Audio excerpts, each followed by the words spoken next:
Last class में मैंने आप लोगों को थर्मोडायनेमिक्स के कुछ बेहतरीन क्वेश्चंस कराए थे और जो पेपर में आने लायक हैं 100 के 100%। आपके 11th क्लास के एग्जाम में थर्मोडायनेमिक्स में से कोई क्वेश्चन आए या ना आए, लेकिन एक क्वेश्चन जरूर ये आएगा, work done in this cyclic process. उस साइक्लिक प्रोसेस में कई कई प्रोसेस होते हैं। कई बार ऐसा होता है कि एक साइकिल 3-4 प्रोसेस से गुजर कर बनती है। जो मैंने लास्ट क्वेश्चन कराया था उसमें तो 3-4 नहीं, कई सारे प्रोसेस थे। तो बहुत सारे प्रोसेस से गुजरकर जब एक साइकिल कंप्लीट हुई थी तो उसका नेटवर्क निकालने के लिए पूछा था हमसे क्वेश्चन। इस टाइप का क्वेश्चन मेरे हिसाब से अब आपको दिक्कत नहीं करेगा, आप आराम से कर ले जाएंगे, ठीक है। लेकिन अब ऐसे क्वेश्चन जिनमें साइकिल नहीं बन रही होगी, एक आध क्वेश्चन उस तरह करते हैं, ठीक है। तो क्वेश्चन थोड़े बड़े बड़े से होते हैं, इसलिए क्वेश्चन ना लिख कर, क्योंकि मुझे आज क्वेश्चन भी कराना है ये और अगला टॉपिक भी पढ़ाना है। तो क्वेश्चन ना लिखकर बस आप उनके न्यूमेरिकल वैल्यूज पर ध्यान दीजिए, उनको सिंबॉलिक फॉर्म में लिखिए, क्वेश्चन सॉल्व करने की कोशिश करिए। बहुत क्वेश्चन कर रखे हैं पहले से इस टाइप के। इसने कहा 1 kilogram of water at 373 kelvin. तो पहली बात, मास ऑफ वाटर दे दिया कितना, 1 kilogram. 1 kilogram of water at 373 kelvin. Temperature कितना दे दिया, 373 केल्विन।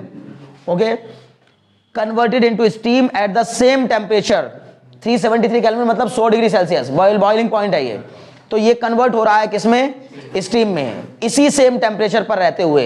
होता भी ऐसा ही है, जब स्टेट चेंज हो रही होती है तो टेम्परेचर इंक्रीज नहीं होता, ठीक है ना। तो इसका मतलब टेम्परेचर को कांस्टेंट रखते हुए हम इसकी स्टेट को चेंज कर रहे हैं। तो 373 केल्विन पर ये 1 किलोग्राम वाटर स्टीम में कन्वर्ट हो रहा है।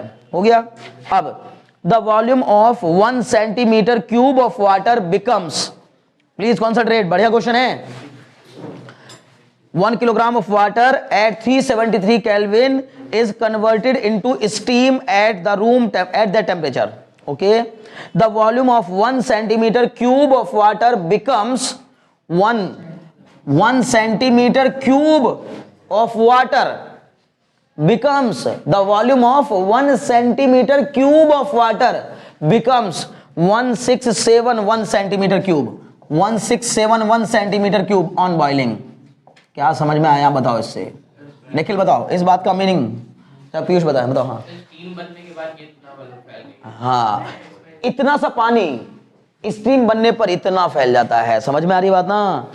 1 सेंटीमीटर क्यूब पानी जब स्टीम में बदलता है ना, जब 1 सेंटीमीटर क्यूब होता है तो इतना सा, कुछ बात समझ में ना, क्योंकि 1 लीटर में 1000 सेंटीमीटर क्यूब होते हैं। अब आप लगा लो 1 लीटर का 1000वां हिस्सा, 1 लीटर पानी का 1000वां हिस्सा ये है। जब हमने इसको स्टीम में कन्वर्ट किया तो वो इतना हो गया, यानी उसको अब 1 लीटर से भी बड़ा बर्तन चाहिए होगा, बल्कि लगभग 1.5-2 लीटर के करीब का बर्तन चाहिए होगा। समझ में आ रहा कुछ? एक बूंद पानी को, एक बूंद मतलब इतना मान लो 1 सेंटीमीटर क्यूब पानी को कम से कम 1.5-2 लीटर का कारण क्या है? समझ में आया? टेम्परेचर बढ़ाकर आपने उसकी स्टेट को चेंज कर दिया। स्टेट चेंज होने पर लिक्विड स्टेट से जब वो गैसेस स्टेट में गया, या कह लीजिए वेपर स्टेट में गया, तो वॉल्यूम एक्सपेंड हो गया। क्लियर? बहुत अच्छे। टेम्परेचर कांस्टेंट रखते हुए ये काम हुआ, मतलब कैसा प्रोसेस? Isothermal process. आई बात समझ में? Isothermal process. स्टेट चेंज वाले प्रोसेस कैसे होते हैं? हमेशा आइसोथर्मल होते हैं। स्टेट चेंज वाले प्रोसेस आइसोथर्मल। कारण क्योंकि सर जब स्टेट चेंज होती है तो उस समय टेम्परेचर कांस्टेंट रहता है। जितनी थर्मोडायनेमिक्स आपने पढ़ी है ना, शायद ही आपकी क्लास में किसी ने भी पढ़ी होगी, चाहे कहीं भी पढ़ रहा हो, ये मैं आपको बता सकता हूं। थर्मोडायनेमिक्स इतना किसी ने भी नहीं पढ़ा होगा, बहुत ज्यादा पढ़ा दिया मैंने आपको थर्मोडायनेमिक्स। और फिर भी मैं आपसे कह रहा हूं कि बच्चों ये बहुत बहुत बढ़िया चैप्टर है। इसमें ये पसंदीदा चैप्टर है कंपटीशन वालों का। वो इसमें से ऐसे ऐसे क्वेश्चन खोज लेते हैं जो देखने में बड़े मजेदार लगते हैं, अच्छे लगते हैं, है ना। ये क्वेश्चन क्या मजेदार नहीं लगता कि हमने वाटर की मिक्सिंग कर दी, अब बताओ टेम्परेचर इसका कितना हो जाएगा, कॉमन टेम्परेचर कितना होगा। या मैंने सर 3 ब्लॉक को आपस में क्या कर दिया, कांटेक्ट में रख दिया। 3 ब्लॉक्स आपस में कांटेक्ट में रख दिए, जो उनके इंटरफेस होंगे उनका टेम्परेचर कितना कितना होगा, है ना। तो बड़े बढ़िया बढ़िया क्वेश्चन बनते हैं, बहुत अच्छे अच्छे। कुछ क्वेश्चंस तो ऐसे हैं जो मेरे मन में भी चल रहे हैं दिमाग में, लेकिन मैं उनको करा नहीं पा रहा हूं, छोड़िए। लेकिन ये जो मैं अभी कर रहा हूं सब काम के हैं, एक एक क्वेश्चन ढूंढ ढूंढ के बढ़िया बढ़िया कराया जा रहा है। अब इतना क्लियर हुआ? ओके, चलो। Calculate the change in the internal energy of the system. Change in internal energy of the system मतलब क्या पूछा है? Delta U. डेल्टा यू के आगे क्या लगा दोगे? Question mark. ओके जी। Calculate the change in internal energy of the system if the heat of vaporization is 540 calorie per gram. मतलब ये क्या दिया है? If the heat of vaporization, latent heat word use नहीं किया, कोई दिक्कत नहीं है। Heat of vaporisation 540 calorie per ग्राम। ये तो आप वैसे भी जानते हो कि वाटर की लेटेंट हीट ऑफ वेपराइजेशन इतनी ही होती है, ठीक है ना। तो LW दिया है कितना, 540 कैलोरी पर ग्राम। क्लियर हो गया यहाँ तक। Given that the standard atmospheric pressure is equal to इतना, कोई दिक्कत नहीं है। PATM कितना दिया है, 1013 इंटू 10 की पावर 5, नहीं भी बताता तो हमें पता होता है, ये इतना ही होता है पास्कल, इतने के पास्कल के इक्वल होता है। ये सब जानकारियां दी हैं। हमसे सवाल क्या है, बार बार रिपीट कर रहा हूं, हमसे सवाल क्या है, डेल्टा यू की वैल्यू फाइंड करना। अगर तुम में से कोई भी स्टूडेंट इस क्वेश्चन को सॉल्व करके बता देगा तो मैं मानूंगा कि वो स्टूडेंट वाकई में एक अच्छा स्टूडेंट है, वो सही डायरेक्शन में जा रहा है, उसको जो चीज चाहिए उसको मिलेगी वो चीज, ठीक है ना। अगर ये क्वेश्चन आप सॉल्व कर लेते हैं तो, और नहीं कर पाते तो भी कोई बुराई बहुत ज्यादा नहीं है, लेकिन आपको इसका मतलब मेहनत की जरूरत है, ठीक है ना। बिना मेहनत के आप उस चीज तक नहीं पहुंच सकते जो आपको चाहिए, ठीक है ना। जरा करिए, जितना जल्दी हो सके उतना जल्दी करिए, ठीक है। देखते हैं कौन करेगा। सुनिए, सबसे पहली बात, डेल्टा यू का जिक्र हुआ, तो डेल्टा यू कहां से आएगा इस चैप्टर में। हम कहेंगे सर इस चैप्टर में डेल्टा यू और हीट और इन सब का जो जिक्र है ना, वो फर्स्ट लॉ ऑफ थर्मोडायनेमिक्स में है। Q बराबर delta U plus delta W, या Q बराबर delta U plus W. Simple. 1 kilogram water को स्टीम में कन्वर्ट करने के लिए टोटल हीट आपने कितनी खर्च की। अगर मैं आपसे ये पूछूं तो हम बोलेंगे सर Q बराबर ml। यही Q तो किस में बदलेगा, वो जो हीट हमने खर्च की है, किसी भी सिस्टम को दी गई हीट दो कामों में जाती है। कौन कौन से दो कामों में, उसकी इंटरनल एनर्जी को राइज करने में और साथ ही साथ वर्क करने में। क्लियर। अगर सर ये वॉल्यूम एक्सपेंड ना हो रहा होता तो हम कह देते सारा का सारा किस में जाता, इंटरनल एनर्जी को राइज करने में जाता। लेकिन चूंकि वॉल्यूम भी इंक्रीज हो रहा है इसलिए वर्क तो पक्का हो रहा होगा, तो दोनों काम हुए होंगे। डेल्टा यू हमसे पूछा और ये हो रहा होगा कंफर्म, कारण क्योंकि गैस मतलब जो सिस्टम है वो एक्सपेंड हो रहा है। सिस्टम कौन है इसमें, वाटर ही तो सिस्टम है। वो वाटर को गर्म करने पर वाटर क्या हो रहा है, स्टीम में कन्वर्ट हो रहा है, जो कि एक्सपेंड हो रहा है। तो एक्सपेंशन भी हो रहा है और साथ ही साथ सर हीट देने पर हमसे इंटरनल एनर्जी में आने वाला चेंज पूछा है। हो सकता है डेल्टा यू जीरो भी आ जाए, कोई फर्क नहीं पड़ता। डेल्टा यू किस सिचुएशन में जीरो आएगा, अगर दी गई सारी की सारी हीट तो वर्क करने में चली जाती, दी गई सारी की सारी हीट उसको सिर्फ एक्सपेंड करने में चली जाती, तो सर इंटरनल एनर्जी राइज ना हो पाता। लेकिन अगर दी गई हीट दो हिस्सों में बढ़ रही है तो डेल्टा यू पक्का कुछ ना कुछ आएगा।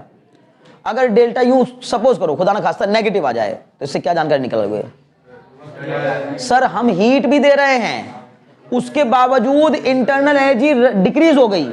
इसका मतलब है कि सीज हो रहे हैं मॉलिक्यूल, रैंडमनेस उनकी कम हो रही है थोड़ी थोड़ी, ठीक है ना। इंटरनल एनर्जी का चेंज होना मतलब काइनेटिक एनर्जी घट रही है। ऐसा कैसे हो सकता है सर, जितनी हीट दी ना उसके कंपैरिजन में एक्सपेंशन ज्यादा हो रहा होगा। नहीं समझे, अगर आपने नीचे से किसी चीज को हीट दी, हीट देने पर वो गर्म होगा लेकिन एक्सपेंड करने पर ठंडा होगा। ये बात पता है कि नहीं पता है।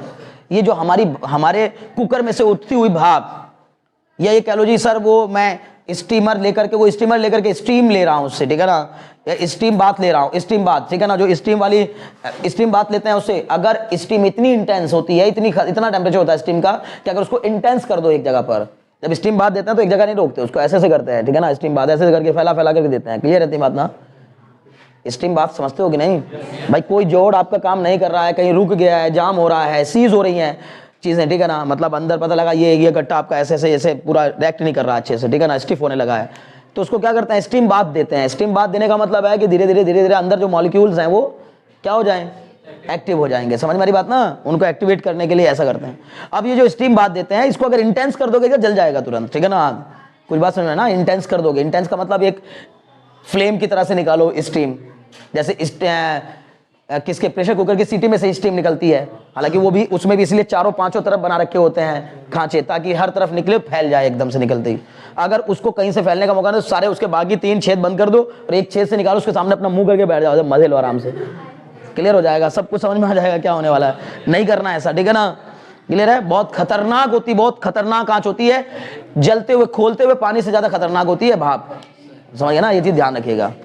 बहुत काम की बात बता रहा हूँ, और इतनी मजे की भी होती है कि आपको बहुत आनंद देगी अगर उसको आप फैला करके लेते रहेंगे।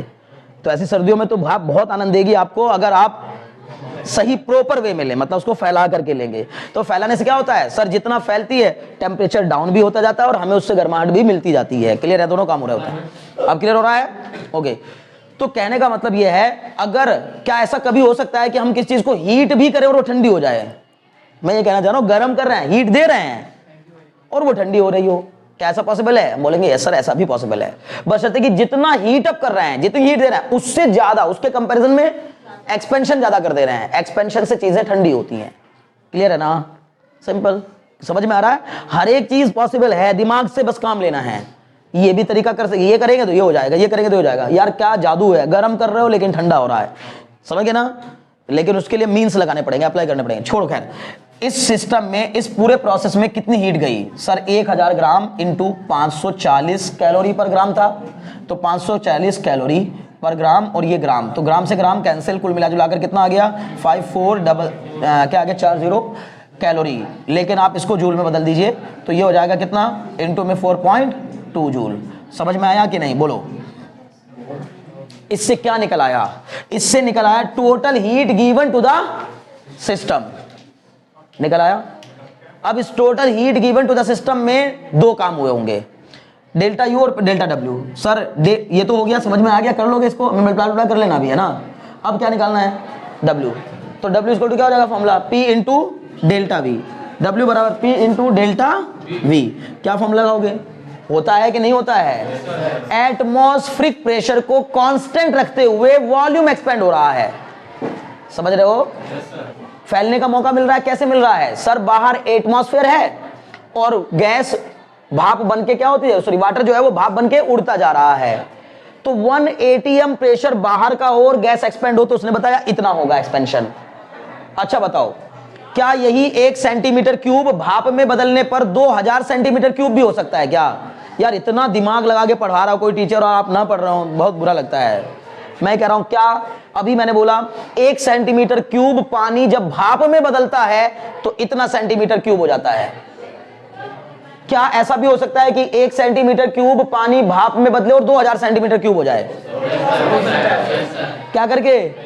बाहर का प्रेशर रिड्यूस करके। समझ में आ रही बात ना? ये तब की कहानी है जब बाहर कौन मौजूद है? एटमॉस्फेयर। और कहीं ऐसी जगह पर अगर ये काम करा रहे होंगे जहां atmospheric pressure normal atmospheric pressure से कम होता है, वहां पर इसका एक्सपेंशन और ज्यादा होगा, क्योंकि गैस को एक्सपेंड होने से रोकती कौन है? कौन रोक रहा है? एटमॉस्फेयर रोक रहा है। वो जितना मैक्सिमम हो सकती है उस प्रेशर के अगेंस्ट में उतना हो जाती है, लेकिन प्रेशर भी अपना काम कर रहा है कि कहां जा रहे हो। अगर ये एटमॉस्फेरिक प्रेशर नहीं होता तो सारी गैसेस, हीलियम, नियॉन, आर्गन जो ये हवा में मौजूद है वो सब उड़ जाती हैं। अब तक हमारे इस एटमॉस्फेयर से ये हवा में मौजूद गैसेस सब स्केप कर जाती हैं। समझ में आ रही बात ना? और तो नाइट्रोजन भी स्केप कर जाती है अगर एटमॉस्फेयर क्या ना करता, इनको दबाव ना रखता, इनके ऊपर ग्रेविटी एक्ट ना करती।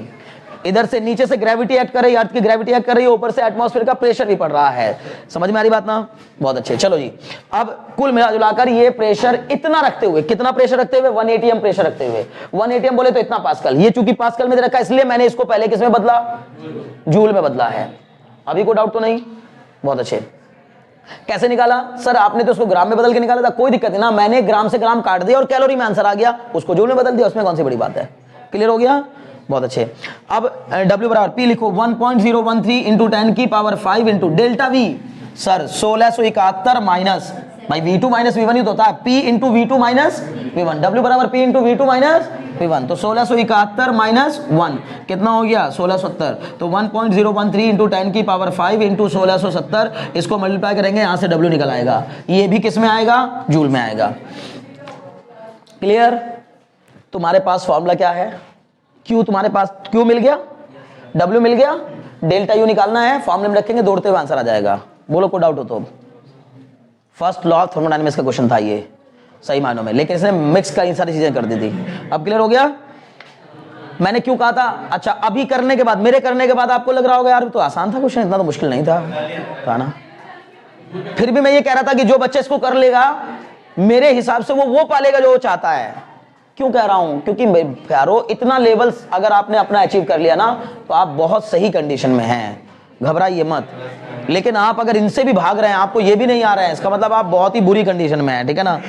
चलो आगे बढ़ेंगे, बढ़ जाओ आगे, कर लोगे अब तो आगे ना, डेल्टा U निकल जाएगा अब। ठीक है, दूसरा क्वेश्चन देखो, ठीक है, ये क्वेश्चन है नीट का क्वेश्चन है भाई, ठीक है ना, नीट में पूछा गया है एन आइडियल गैस, ठीक है ना, कर रहे हो गैस को, अभी नोट कर रहे हो क्या, हो गया, ठीक है, पहला हटाओ, दूसरा देखो जल्दी से। An ideal gas has molar specific heat capacity, molar specific heat capacity समझते हो ना, बहुत अच्छे, कितनी दी है 5R/2, किससे रिप्रेजेंट करते हैं मोलर हीट कैपेसिटी को, Cm से, कितने के इक्वल दी है 5R/2, ये R वही वाला R है जो हम जानते हैं, कौन सा, गैस कांस्टेंट वाला R, ओके ओके जी, एट कांस्टेंट प्रेशर हो गया, if 300 joule of heat is given to 2 mole of gas at constant pressure, कितनी हीट दी गई, 300 joule of heat is given to the system, is given to the system, बल्कि given to the 2 moles of gas, कितने mole, 2 मोल gas, कितने, 2 मोल gas के लेकर उसको हमने इतनी हीट दे दी, चलो जी दे दी, find the change in temperature of the gas, गजब क्वेश्चन, आसान से आसान क्वेश्चनों में से एक है ये, इजीएस्ट क्वेश्चन में से है ये क्वेश्चन, फिर भी आप में से कई सारे लोग नहीं कर पाएंगे, अब ये बुरी बात होगी है ना, मैं इस, अच्छा आपको इससे डिमोरलाइज नहीं करता, गधो एहसास कराना चाहता हूं कि इतना आसान है, आप क्यों नहीं कर पा रहे हो, नहीं तो मेरे को मालूम है आप में तो बहुत सारे बच्चे कर लेंगे, इतना परेशान मत होइए, लेकिन जानबूझ के कहता हूं आप नहीं कर पाएंगे, ताकि आप उसको चैलेंज के तौर पर लें और कर सकें, ठीक है ना। देखो, find the change in temperature of the gas, हमें क्या निकालना है, डेल्टा टी निकालना है, चेंज इन टेम्परेचर, बोलो, एक बार फिर रिपीट कर रहा हूं, एक गैस जिसकी मोलर हीट कैपेसिटी 5R/2 के इक्वल है, उसके 2 मोल लेकर 300 जूल एनर्जी उसको दे दी गई, हमने किसी सिस्टम में किसी सिलेंडर के अंदर 2 मोल लिए उस गैस के, और उसको कितनी जूल प्रोवाइड कर दी, 300 जूल हीट प्रोवाइड कर दी, क्लियर, तो बताइए इसका टेम्परेचर में चेंज कितना आएगा, ठीक है ना, उसके टेम्परेचर में आने वाला चेंज बताना है, और प्रेशर को कांस्टेंट रखते हुए किया, सब कुछ प्रेशर को कांस्टेंट रखते हुए किया गया,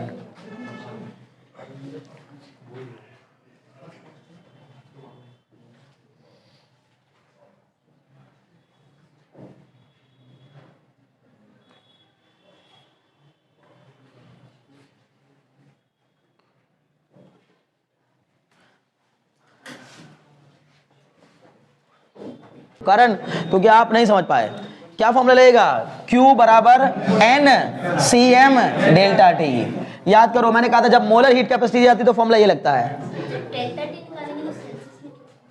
सेल्सियस में क्या केल्विन में ले लो, क्या फर्क पड़ रहा है उस बात तो एक ही आएगी ना, नहीं कोई दिक्कत नहीं, 7.22 kelvin is right answer, okay, और बताओ, ठीक है, लड़ो मत लेकिन है ना, अभी देखो बड़े, Q बराबर क्या फॉर्मूला लगेगा, Q बराबर N Cm डेल्टा टी, तो Q की वैल्यू कितनी 300 बराबर N कितना 2 मोल, Cm मतलब मोलर हीट कैपेसिटी, लेकिन कौन सी वाली लेनी है, Cp, CMP भी कह सकते हो उसको आप, CMP मतलब molar heat capacity eight constant pressure, कितने के इक्वल दी है 5R/2, डेल्टा टी मुझे निकालना है, सर खत्म हो गया कहानी, डेल्टा टी बराबर ये हो गया 300 अपॉन 5R, सर ये हो जाएगा 60/R, 60/8.314, तो इससे डिवाइड कर देंगे आपको आंसर मिल जाएगा कितना 7.22 केल्विन, खत्म बात, डेल्टा टी।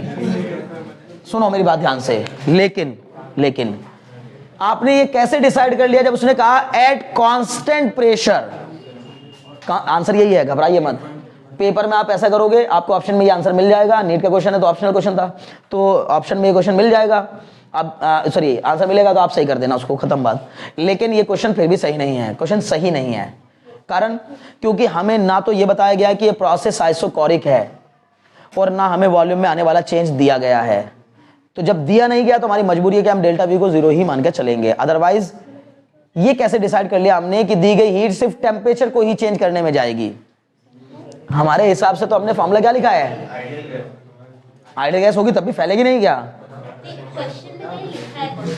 क्या लिखा है, कांस्टेंट वॉल्यूम नहीं लिखा, कांस्टेंट प्रेशर लिखा है। सुनो क्वेश्चन मैं वापस पढ़ रहा हूं, an ideal gas has molar specific heat capacity 5R/2 eight constant pressure, If 300 joule of heat is given to the 2 moles of gas at constant pressure, find the change in temperature of the gas. Pressure को constant रखा गया है, volume को constant बताया नहीं गया है, लेकिन उसका चेंज भी नहीं दिया गया है। जब नहीं दिया तो मैं कहां से यूज करूं सर, मजबूर हूं, क्या करूंगा बताओ।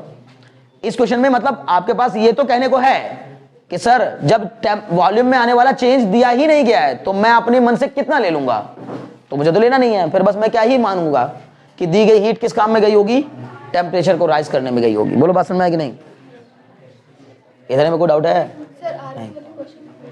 आर की वैल्यू नहीं है तो पता होनी चाहिए। 8.314 कैपिटल आर की वैल्यू 8.314 जूल पर मोल पर केल्विन किस में होती है, ऐसा यूनिट में। ये तो सबको याद होनी चाहिए। हाँ हाँ वो वाली याद होना हो, लेकिन ऐसा ही वाली सबको याद होनी चाहिए। ठीक है, हो गया, बढ़ जाऊं आगे, हो गया। देख मान लो अगर इसमें इंक्रीज, अगर उसने ऐसा भी कहा होता है, ये बच्चे ध्यान लगाओ, वो कहता 300 जूल हीट देने पर इस गैस का या 2 मोल गैस का वॉल्यूम 4 लीटर से बढ़कर 8 लीटर हो गया। ठीक है, समझ रहे हो मेरी बात?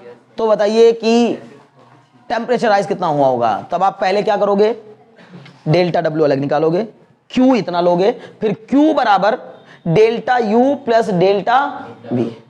कुछ बात समझ में ना, अभी कोई डाउट नहीं, वहां से डेल्टा यू निकालोगे, फिर डेल्टा यू इक्वल टू लिखोगे एम सी डेल्टा टी। अभी क्लियर है?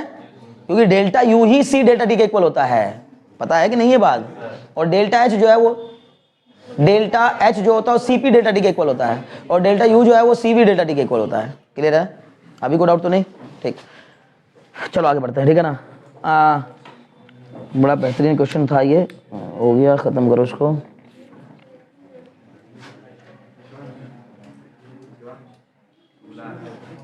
ठीक है, इसने कहा a litre of hydrogen at 127 degree Celsius, है ना? हाँ ए लीटर मतलब 1 litre. A litre of hydrogen at 127 degree Celsius, तो T1 लिख लीजिए कितना। मैं इसको जानबूझ के T1 कहता हूं क्योंकि हो सकता है वो आगे बोल दे कि इसका टेम्परेचर बदल के इतना हो गया, तो T1 मतलब इनिशियल इतना है 127 डिग्री सेल्सियस। देखो a litre of hydrogen at 127 degree Celsius, तो T1 कितना लिख लिया 127 degree Celsius, and 10 to the power 6 dyne per centimetre square pressure. तो P1 कितना दे दिया, P1 इनिशियल स्टेट की बात कर रहे हैं ना, P1 कितना 10 to the power 6 dyne per centimetre square, dine per centimetre square. Clear? वैसे ऐसा ही क्या होता है, न्यूटन पर मीटर स्क्वायर। ठीक है, तो चलो जी यहां तक भी हो गया। Pressure expends isothermally until its volume is doubled. इसको हमने क्या किया, आइसोथर्मली एक्सपेंड किया। आइसोथर्मली एक्सपेंड मतलब टेम्परेचर को कांस्टेंट रखते हुए एक्सपेंड किया है, समझ गए ना?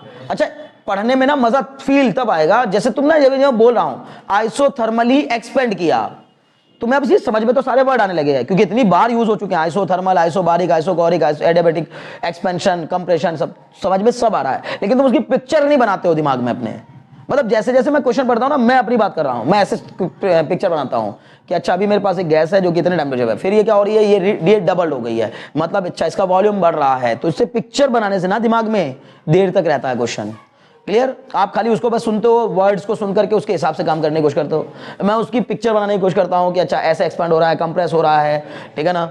हो गए, चलो खैर क्या कहा, until its volume is doubled and then adiabatically until its volume is रीडबल्ड।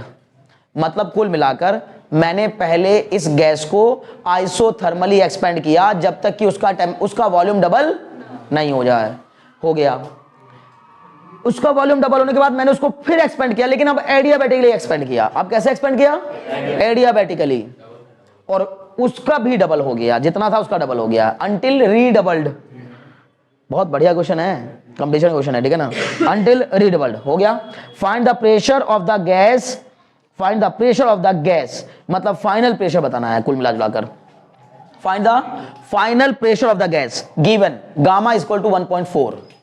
Gamma की वैल्यू क्वेश्चन में दे रखी है, गजब क्वेश्चन है यार, मैं ही कराता हूं। ठीक है ना? आप लोग ज्यादा चिंता मत करिए, छोड़िए। हमसे क्या पूछा है, तो देखो ये गैस है, अभी इसका वॉल्यूम कितना है, मान लेते हैं V1 बराबर V, V1 बराबर V, प्रेशर कितना है P1, टेम्परेचर कितना है T1। क्लियर? हमसे कहा, हमने इस गैस को एक्सपेंड कर दिया आइसोथर्मली, इसका वॉल्यूम V2 कितना हो गया 2V, टेम्परेचर कितना, प्रेशर कितना हो गया P2, टेम्परेचर कितना हुआ T1। बोलो क्यों? आइसोथर्मली एक्सपेंशन हुआ है, इसलिए मैंने T1 में कोई बदलाव नहीं किया, टेम्परेचर एज इट इज रहेगा। क्लियर? हमसे उसका मकसद क्या है? अब इसने क्या कहा, तीसरा केस और लिया, सर हमने इसको रीडबल्ड कर दिया, रीडबल कर दिया मतलब V3 कितना हो गया 4 टाइम्स ऑफ V हो गया, P3 कितना हो गया, ये P3 हो गया, प्रेशर कितना हो गया P3, टेम्परेचर कितना हो गया T2। समझ गए ना? अगर तुम्हें समस्या लग रही हो तो यहां लिख लो T2 बराबर T1, पर यहां लिख दो क्या T3। अब मैंने उसको T3 क्यों किया? क्योंकि एडियाबैटिकली अगर एक्सपेंड हो रही है तो जरूरी नहीं कि टेम्परेचर कांस्टेंट रहेगा। समझ गए ना? एडियाबैटिक में तो सर हीट का एक्सचेंज नहीं होता, बस बाकी कुछ भी चेंज हो सकता है। क्लियर है? और आइसोथर्मल में सर टेम्परेचर चेंज नहीं होता, बाकी कुछ भी हो सकता है। बोलो, पता है ना ये बात? बहुत अच्छे। तो मेरा अल्टीमेट मकसद क्या है? बोलो, इसको फाइंड करना, यही मेरा यही कल्प्रिट है इसमें, ठीक है ना? समझ मेरी बात ना? इसको निकाल के लाना है, ठीक है? तो इसको निकाल के लाने के लिए क्या करना होगा? बोलो सर, पहले जब तक, अच्छा ये P3 P1 से P3 हुआ है या P2 से P3 हुआ है? ये P1 से P3 नहीं हुआ है, P2 से P3 हुआ है। तो सर एक काम करते हैं, पहले तो P2 तो पता करें, यानी P1 से वो P2 है तो वो कितना हो गया? पहले P1 कितना दे रखा था? 10 की power 6 dyne per centimetre square था ना? बहुत अच्छे। तो सर P1, बोलो पहले केस, इस केस में इक्वेशन बताओ क्या लगाऊं? सिंपल, इसे कहते हैं पढ़ाई। अगर आपको ये पता है सर आइसोथर्मल प्रोसेस की प्रेशर और वॉल्यूम के रिलेशन की इक्वेशन क्या होती है, तो हम बोलते हैं P1 V1 बराबर P2 V2। Sir P1 V1 बराबर P2 V2 लगा दीजिएगे, सब हमारे पास सब कुछ है। P1 कितना है 10 की पावर 6, V1 कितना है V, P2 कितना है मुझे पता करना है, V2 कितना है 2V, V से V कैंसिल, P2 बराबर कितना आ जाएगा 10 की पावर 6 अपॉन 2 मतलब 10 की पावर 3। बोलो कोई डाउट तो नहीं है? अरे बोलो ना भाई। हाँ नो सर, गधे हैं, सब गधे हैं, अब गधे हैं। मैं इतनी तेज लिखता हूँ ना वो कि पता ही नहीं चलता कि क्या हो गया है, ठीक है ना? तो फिर नो सर क्यों कह रहे थे उधर? तुम्हारी आवाज बहुत तेज आई थी। नो सर, 2 से 6 को कटा दिया, 10 के बार 3 कर दिया। गजब, ये गलतियां होती है। मैंने तो जानबूझ के किया था तेजी से बहुत, ताकि तुम पकड़ भी ना पाओ, ठीक है ना? लेकिन नहीं करना ऐसा, ठीक है? अब बताओ फिर होना क्या चाहिए आंसर? 5 10 की पावर 5, 10 की पावर 5 सिर्फ, हाँ 5 इंटू 10 की पावर 5। सर ऐसा कर लेंगे ना, 10 इंटू 10 की पावर 5 अपॉन 2। अब आएगा ये 5 इंटू 10 की power 5 dine per centimetre square. नहीं समझे? मैं आपको बता रहा हूं ये गलती ऐसे ही नहीं, मैं कह रहा हूं ये अच्छे स्टूडेंट से भी हो जाती है कभी कभी, बहुत अच्छे स्टूडेंट से भी जल्दीबाजी में गलतियां हो जाती हैं कि अच्छा 10 की पावर 6 था आधा हो गया, 10 की पावर 6 था आधा हो गया। अब दिमाग ने एकदम काम किया, 10 की पावर 6 का आधा 10 की पावर 3। समझ रहे हो ना? होता है कई बार ये, ठीक है? बचना है इन चीजों से, ठीक है ना? अवॉइड करना है इन चीजों को, जो भी करना है ध्यान से करना है। आ गया P2। अगर केवल इतना ही पूछा होता, ये क्वेश्चन ही ना होता आगे, बस इतना ही पूछा होता कि एक गैस का प्रेशर इतना है, वॉल्यूम इतना है, फिर हमने उस गैस का वॉल्यूम एक्सपेंड कर दिया, आइसोथर्मली डबल कर दिया, बताओ उसका प्रेशर कितना हो जाएगा, तो ये बस यही खत्म, यही खत्म हो जाता क्वेश्चन। लेकिन उसने उसके आगे कहानी की। अब इसके आगे अगर कहानी की है तो अब क्या करेंगे? उसने बोला सर यहां पर जो काम हो रहा है वो कैसे हो रहा है? एडियाबैटिकली हो रहा है। कैसे हो रहा है? तो फिर इक्वेशन बताओ। Very good. P1 V1 की power gamma equal to P2 V2 की पावर गामा। बोलो होता है कि नहीं? क्लियर हो गया? एडियाबैटिक एक्सपेंशन हो या कंप्रेशन हो, एडियाबैटिक प्रोसेस में एडियाबैटिक प्रोसेस की इक्वेशन होती है P1 V1 की power gamma equal to P2 V2 की पावर गामा, ठीक है ना? तो मेरे को P2 पता करना है। अब मैं यहां बोलूंगा, सॉरी मेरे हिसाब से इक्वेशन तो ये है, लेकिन मैं यहां क्या लिखूंगा? P2 V2 की पावर गामा बराबर P3 V3 की पावर गामा होगा। तो मेरे को V3 भी पता है, P3 मुझे पता करना है, तो P3 बराबर कितना हो जाएगा? बोलो P2 into V2 upon V3 की पावर गामा। गलत तो नहीं लिख दिया? देख लो आराम से, जल्दीबाजी मत करना। सही लिखा है पक्का? हाँ V3 ऊपर होना चाहिए। कैसा गधा लड़का है देखो, मतलब अगर मैं ये कहूंगा देख लो पक्का, तो फिर तो पक्का गलती निकालनी ही है ना। फिर तो गलती निकालनी है, ऐसा क्यों कर रहे हो? तो सही लिखा है, डरो मत। और क्या, बहुत खतरनाक इंसान है भाई, ऐसे ऐसे दाने फेंकता है ना, जाल में फंसी जाते हैं लोग, ठीक है ना। ठीक है, बढ़िया चारा डालते हैं भैया, ठीक है ना। चलो तो डरो मत, ये सही है। ये अब ये सही लिखा था, घबराइए मत, ठीक है। ओके, ये सही है, सही है, डरो मत, ठीक है। मैं कब कह रहा, अरे भाई ध्यान से देखोगे, इसका मतलब ये थोड़ी ध्यान से देखने पर गलत ही हो जाएगा, ऐसा थोड़ी ना है, ठीक है। ओके, मेरा मकसद बार बार बस इतना कहना होता है, जब कई बार तुम्हें गलत दे करके तब सही पूछता हूं, और कई बार सही को भी कहता हूं ध्यान से देखो। बस मेरा मकसद ये है कि ध्यान यही रखो, एक एक स्टेप पे ध्यान रखो कर क्या रहे हैं, ठीक है ना। ओके, चलो जी P3 मिल गया। अब लेकिन सर P3 मिलना इतना आसान भी नहीं है, कारण बताओ। सर गामा की वैल्यू इतनी बुरी सी दे रखी है 1.4, अगर गामा दे रखा होता 2, बड़ा मजे का हो जाता, पर आराम से उठा के स्क्वायर कर देते, खत्म। 2, 3, 4, 5, 6 टाइप दे रखा होता तो सर हो जाता। 40/10 करके क्या मिलेगा? कर दो, क्या होगा उससे, करके दिखाओ। चलो, कुछ नहीं होने वाला है, नहीं कुछ भी नहीं होने वाला है, ठीक है ना, नहीं हो पाएगा। देखो करके देखो, P2 तो मेरे पास है, P2 तो मेरे पास है, V2 और V3 भी मेरे पास है। चलो अभी वही लिख लेते हैं। 10 की पावर कितना ये बताओ, P2 की वैल्यू बताओ। 5 × 10 की पावर 5। V2 की वैल्यू बताओ बच्चों, 2V। V पहले से कितना था? 2V था। V2 कितने के इक्वल था? और V3 कितने के इक्वल है? 4V के इक्वल। क्लियर है? 4V की पावर कितना? गामा। गामा की वैल्यू कितनी? 1.4। V से V कटाओ, 2 से इसको कटाओ, यह आ गया 5 × 10 की पावर 5 × 1/2 की पावर 1.4। चिंता करने की बिल्कुल जरूरत नहीं है, जब पेपर में क्वेश्चन आएगा तो वो आपको 0.5 की पावर गामा यानी 0.5 की पावर 1.4 की वैल्यू देगा, चिंता मत करिए बिल्कुल भी, ठीक है। क्योंकि वो तुम निकाल नहीं पाओगे, चाहे तुम सुबह से लेकर शाम तक बैठे रहो, तुम्हारे बस की बात नहीं है ये, ठीक है ना मेरे है। ये मत सोचना कि सर अच्छा आपको आता होगा तो आप बता दीजिए, मुझे भी नहीं आता, ठीक है ना, बात खत्म हो गई। अभी क्लियर हो रहा है? हाँ, एक रास्ता है मेरे पास, वो आपके पास भी है, पर वो अगर रास्ता अगर उसको देना होगा तो फिर वो आपको वैल्यू नहीं देगा। कौन सा रास्ता? Log table. कुछ बात समझ में आ रही है ना? ऐसी कॉम्प्लिकेटेड प्रॉब्लम्स को केवल लॉग ही सुलझा पाता है, उसके अलावा कोई और नहीं सुलझा पाता। क्लियर? लॉगरिथम का सारा बताओ कैसे लेंगे। मान लो इस क्वेश्चन को लॉग से करना हो, कैसे करोगे? टेकिंग लॉग बोथ साइड, दोनों साइड का लॉग ले लेंगे, ये जो पावर है ये पहले आ जाएगी, खत्म बात। मुश्किल तो पावर ही है ना भाई। 1/2 की पावर अगर ये 2 होता तो किसी के लिए कोई मुश्किल ना आती, बोलते 1/4 हो जाएगा। 1/2 की पावर 3 होता 1/8 हो जाता, 1/2 की पावर 4 होता तो 1/16 हो जाता, कितना अच्छा आता। लेकिन वो 2, 4, 6 दे नहीं रहा है, क्योंकि गामा की वैल्यू ऐसी होती ही नहीं है। गामा की वैल्यू जनरली ऐसी होती है गैसेस के लिए, किसी की 1.37, किसी की 1.4, किसी की 1.49, किसी की 1.97, कुछ बात समझ में ना, 1.63। तो अलग अलग गैसेस का गामा अलग अलग होता है, और होता भी इतना अजीब सही है, तो उसकी पावर को आप फाइंड नहीं कर पाएंगे। चिंता मत करिए, मैं आपको दे देता हूं वैल्यू, ठीक है ना। तो 0.5 की पावर 1.4 की वैल्यू मैं आपको डायरेक्ट बता रहा हूं, ये होती है -0.4214। लिखिए 14, हाँ माइनस का 0.4214 वो देगा क्वेश्चन में, चिंता मत करिए।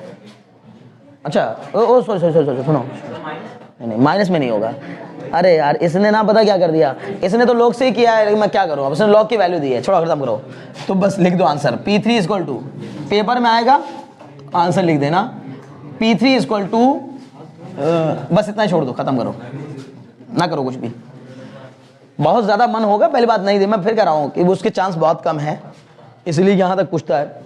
लेकिन जब ये पूछेगा तो 0.5 की पावर 1.4 की वैल्यू दे देगा अलग से, कि उसकी वैल्यू कितनी होती है, ठीक है ना।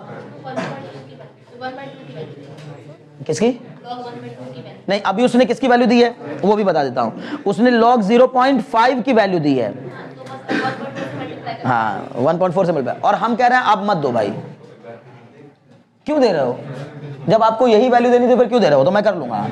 लो log P3 बराबर टेकिंग log बोथ साइड कितना जाएगा? log of 5। देखो हिम्मत जुटानी पड़ती है, हिम्मत, ठीक है ना।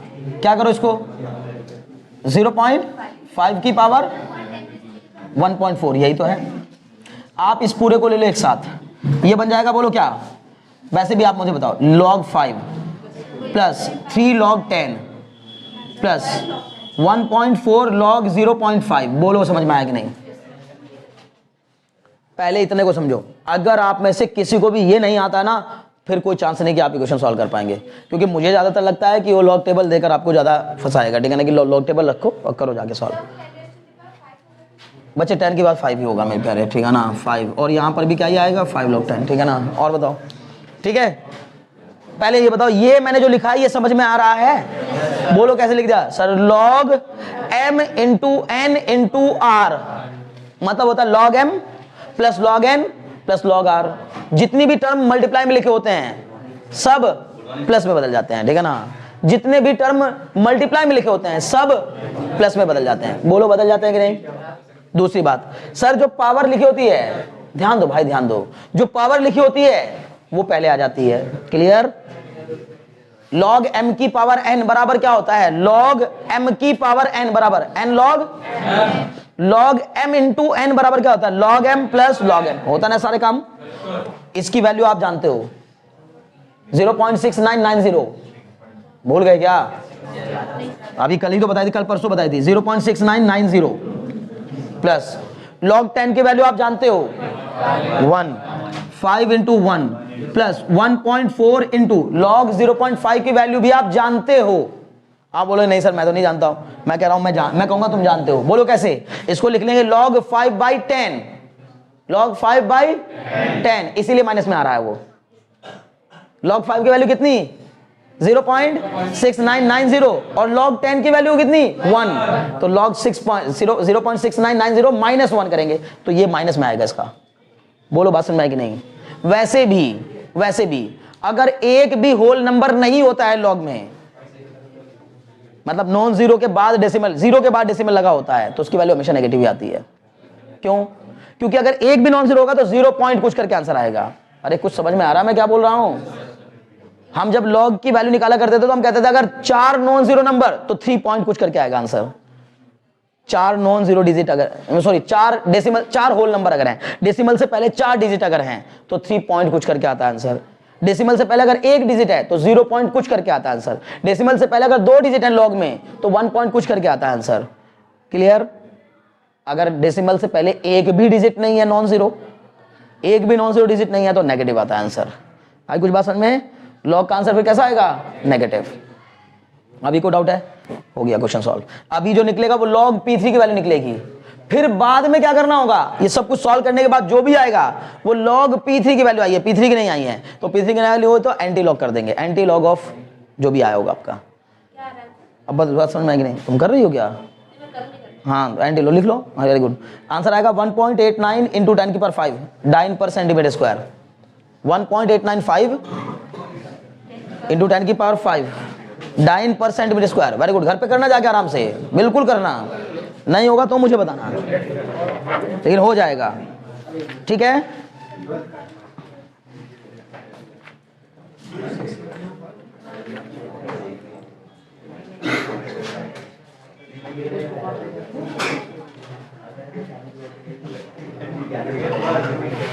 हो गया? बने हो गए। जेई मेंस का क्वेश्चन है भाई, अगला क्वेश्चन। इतने क्वेश्चंस आप लोगों को करवा रहा हूं कि अगर आप दिल से कर लेंगे तो मज़ा आ जाएगा। ये भी जेई का था, ठीक है ना, लेकिन ये मेंस का है, वो ज़्यादा अच्छा क्वेश्चन था, ये अच्छा क्वेश्चन था। और सुनिए, ए गैस कैन बी, सुनो अब क्वेश्चन सुनो, क्या दिया गया है? पीवी डायग्राम दिया है, मेंस का क्वेश्चन है, ठीक है। तो उसमें पीवी डायग्राम का क्वेश्चन आ गया, आते नहीं है जनरली, आसान क्वेश्चन होता है बहुत ये। व्हेन पाथ, सुनिएगा, अच्छा चलो पीवी डायग्राम भी दे देता हूँ। क्या दिया है डायग्राम? ऐसा कुछ दिया है, रेक्टेंगुलर पाथ दिया गया है प्रोसेस का। ये ए दिया गया है, ये सी दिया गया है, ये बी दिया है, डी दिया है। तो जानबूझ के उसने क्या किया, देखो कितने चालाक बनते हैं सब लोग ना, कि कुछ बच्चे तो अब इसी में कंफ्यूज हो जाएंगे। इसको बोलेंगे डब्ल्यू ए बी है ही नहीं, मैंने जानबूझ के नंबरिंग अलग कर दी, ए सी बी डी करके दी है, ठीक है ना। उसकी दी हुई है, मेरी दी हुई नहीं है। क्लियर? अब सुनो, ठीक है, देख लिया इसको, साइकिल को, आगे बढ़े। ओके सुनिए, इसने कहा when path A C B is used, जब path A C B use किया गया, व्हेन पाथ ए सी बी मतलब जब हम किसी सिस्टम को ए से बी पर ले गए लेकिन ये रास्ता फॉलो किया, मतलब ये रास्ता फॉलो करने का मतलब पहले ए से सी पर गए फिर सी से बी पर गए। ए से सी पर जाते समय हमने वॉल्यूम को कांस्टेंट रखा और सी से बी पर जाते समय हमने प्रेशर को कांस्टेंट रखा। ये दो अलग बातें हैं, समझ में आ रही बात ना? बहुत बढ़िया, क्लियर? ओके जी, चलो work done by the system. If क्या लिखा, if the path A C B is used 60 joule of heat flows into the system. ओ ये भी इसने ऐसा नहीं किया भाई, बड़ा दिमाग लगा दिया, ये हटा दो बस। इसने कहा जब हमने एसीबी पाथ को फॉलो किया, इसका कहते हैं यही मींस। अब यही 11th का क्वेश्चन होता है, अगर बस क्या होता, यहां पी की वैल्यूज दे रखी होती, वी की वैल्यूज दे रखी होती, बोलता वर्क डन निकालो, खत्म। लेकिन ये देखो कितना दिमाग लगा रहे हैं। ये बोल रहे हैं कि जब हम एसीबी पाथ को फॉलो कर रहे हैं तो काम हो रहा है, वर्क डन कितना, वर्क डन कहा कि नहीं, heat flows into the system, heat flows into the system मतलब इस केस में दी गई हीट कितनी है सिस्टम को, 60 जूल। क्लियर? इतना समझ में आया? फिर क्या कहा, if path A D B is used, if path A D B is used, A D B is used, then the amount of, then the work done by the system, नहीं, when path ACB is used 60 joule of heat is flows into the system and 30 joule of work is done। okay जी, 30 joule of work is done। इस case में 60 joule heat system को दी गई और 30 joule काम हुआ। Clear? फिर क्या कह रहा है, if path ADB is used then work done by the system is 10 joule, work done by the system in 10 joule, work done by the system is 10 joule, find the heat that flows into the system along the path ADB। यहां का क्यों बताना है, यहां का। बढ़िया question है भाई, एक बार फिर सुनिए। ए से बी तक पहुंचने पर, ए से बी पर पहुंचा तो इसको हमने टोटल हीट दी 60 जूल, उसमें से 30 जूल वर्क हुआ। क्लियर? जितना मैं इसको एक्सप्लेन कर दे रहा हूं, अगर इतना एक्सप्लेन कर दिया फिर पेपर फिर रह गया क्वेश्चन में, पेपर में वहां खुद समझना है, ये सब जो मैं बता रहा हूं वहां खुद समझना पड़ेगा क्वेश्चन को, तब जाकर के, जैसे मैं अभी एक्सप्लेन करके बता रहा हूं ना कि जब हमने ए टू बी गए, हमें जाना है ए से बी पे ही, लेकिन दो रास्ते हमारे पास, या तो हम इस रास्ते जाएं या तो हम इस रास्ते जाएं। अगर तुम इसको मैकेनिक्स से जोड़कर देखोगे तो मैकेनिक्स के मामले में ये दोनों सेम है। कारण सर मैकेनिक्स में दोनों को सेम डिस्टेंस कवर करनी पड़ेगी, खत्म मामला। ये मैकेनिक्स नहीं चल रही, थर्मोडायनेमिक्स चल रही है। थर्मोडायनेमिक्स में इस रास्ते जाने पर मामला बिल्कुल अलग और इस रास्ते जाने पर मामला बिल्कुल अलग। रीजन बताओ? रीजन ये है सर, इसमें पहले आइसोकोरिक प्रोसेस, बाद में आइसोबारिक प्रोसेस, इसमें पहले आइसोबारिक प्रोसेस फिर आइसोकोरिक प्रोसेस। समझ गए? तो बिल्कुल अलग है मामला, दो अलग रास्ते हैं ये, कुछ नहीं, ऐसा नहीं है, बिल्कुल नहीं। जब प्रेशर कांस्टेंट रखा तो यहां प्रेशर है 10 एटीएम, यहां है 2 एटीएम, क्या बात कर रहे हो? समझ गए? जब वॉल्यूम को कांस्टेंट रखा तो यहां पर वॉल्यूम है 2 लीटर, यहां पे है 10 लीटर, अलग मामले हो जाएंगे। ठीक है ना? अभी क्लियर है? बहुत अच्छे। आपको बस इतना कहा गया है कि एक बार ये रास्ता फॉलो किया गया, एक बार ये रास्ता फॉलो किया गया। जब हमने ये रास्ता फॉलो किया तो 60 जूल हीट देने पर 30 जूल वर्क मिला। ये वाला रास्ता फॉलो करेंगे तो इतना वर्क होने पर कितनी हीट दी गई होगी। तो पहली बात, आ रहा हो तो मुझे बताओ। अच्छा, कोई है ऐसा स्टूडेंट जिसको आइडिया लग रहा हो मैं क्वेश्चन सॉल्व कर लूंगा सर?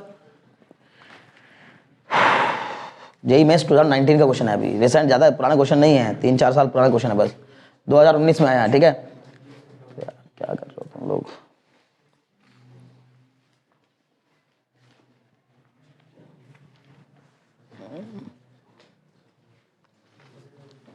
है किसी के दिमाग में आइडिया आ रहा है क्या करना है?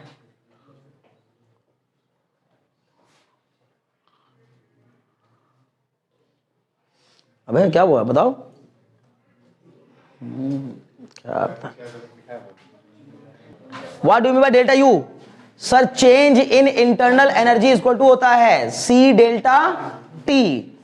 सर वो सिर्फ टेम्परेचर चेंज पर डिपेंड करता है। Internal energy change depend upon the temperature change. Temperature change का मतलब किस रास्ते टेम्परेचर आपने चेंज किया, कोई फर्क नहीं पड़ता। इनिशियल टेम्परेचर कितना था और फाइनल टेम्परेचर कितना है, बस इतना पता होना चाहिए। नहीं समझे?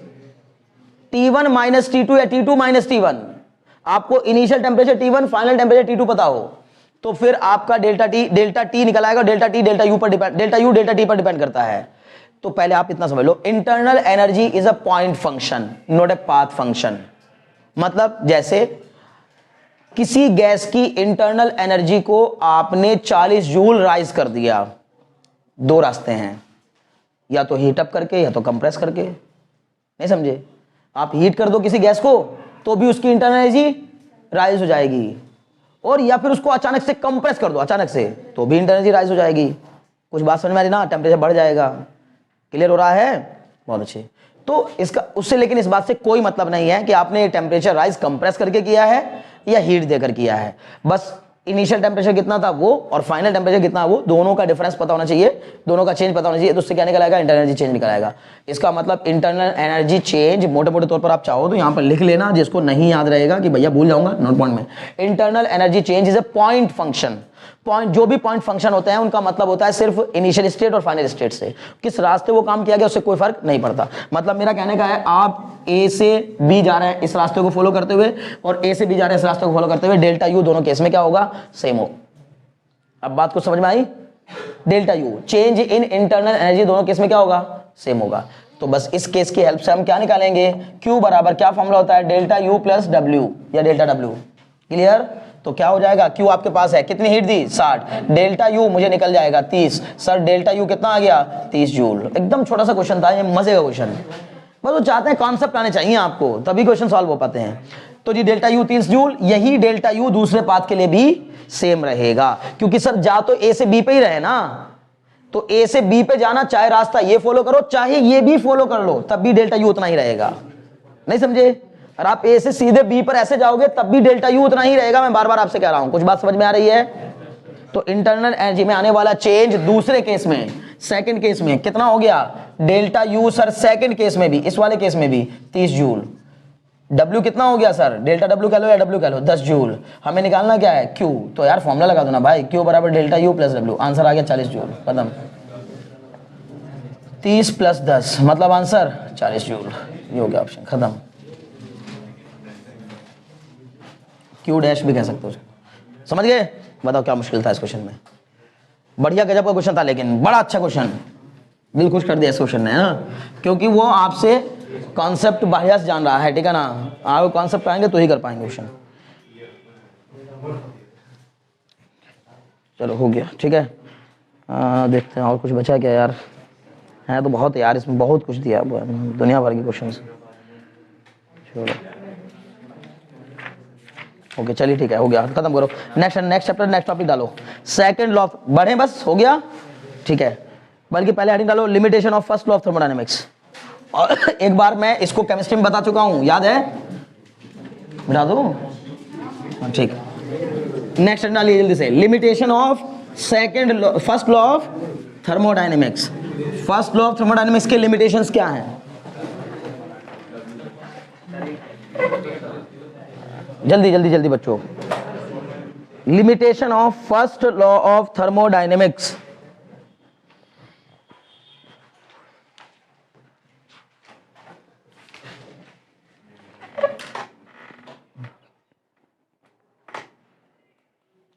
Okay, limitation of first law of thermodynamics, ठीक है। लिमिटेशन मतलब डिसएडवांटेजेस नहीं, मतलब सीमाएं। सीमा मतलब सर ये एक लेवल तक काम करता है, एक लेवल के बाद काम नहीं करता, ठीक है ना?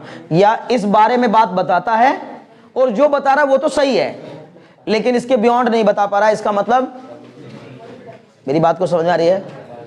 कोई डाउट तो नहीं? सर एक इंजीनियर इंजेक्शन नहीं लगा सकता, this is the limitation of that engineer. समझ ना? इंजेक्शन लगा कुछ भी ठोक दोगे किसी के भी, पागल नहीं यार तुम क्या। इसीलिए भारत में झोला छाप डॉक्टरों की दुकानें चल रही हैं, समझ ना? इतनी दुकानें झोला छाप डॉक्टरों की इसीलिए चल रही हैं, किसी से भी इंजेक्शन लगवा लेते हैं भाई, कोई दिक्कत नहीं है, है ना? जिसका मन करे। भैंस के डॉक्टर से तुम जाके इंजेक्शन लगवा रहे हो, नहीं करना है, ठीक है। हाँ, तो जानवरों के डॉक्टर से इंजेक्शन लगवाओ, उतना मोटा सुई लेके ठोक देगा है ना, तुम परेशान हो जाओगे, ठीक है ना। नहीं करना है भाई, ठीक है भाई। मैं तो नहीं लगा सकता, अब मैं भी इंजीनियर हूँ, लेकिन अगर कोई मुझे कहने लगे भैया मेरे को इंजेक्शन लगा दो, तो मैं तो नहीं लगा पाऊंगा। अब ऐसे लगाने को तो कुछ लोग खुद भी लगा लेते हैं इंजेक्शन, लेकिन वो महान लोग होते हैं भाई। तुम जानते नहीं वो कौन महान होते हैं, और जो चर्सी होंगे वही लगाते हैं ऐसे इंजेक्शन। या फिर कोई बहुत ज्यादा यूज टू हो गया है, किसी व्यक्ति को हर रोज ही लगाना पड़ रहा है, तो अब वो डॉक्टर के पास जाने के बाद उसने सीख लिया है, तो सीख लेना एक अलग चीज है। अदरवाइज जो लोग नशे के इंजेक्शन लगाते हैं वो अपने से लगा लेते हैं, समझे ना। पर उनको नहीं पता तो कहाँ ठोक रहे हैं, ये भी बता रहा हूं मैं। सारी नशे वो अपनी खराब कर रखे होते हैं, ये उनके ऐसे लोगों के चक्कर में नहीं पड़ना है, ठीक है ना। चलो बढ़े। तो अभी मेरी बात सुनो, मैंने क्या कहा, ये इंजीनियर की ड्रॉबैक नहीं है कि वो ऑपरेशन नहीं कर सकता, ह्यूमन बीइंग का ऑपरेशन नहीं कर सकता, एक सर्जन ही कर सकता है। इसका मतलब this is not the disadvantage, is the limitation. Limitation भाई, मेरी एक लिमिट है, मैं इस काम को कर सकता हूं, इसको नहीं कर सकता, समझ ना।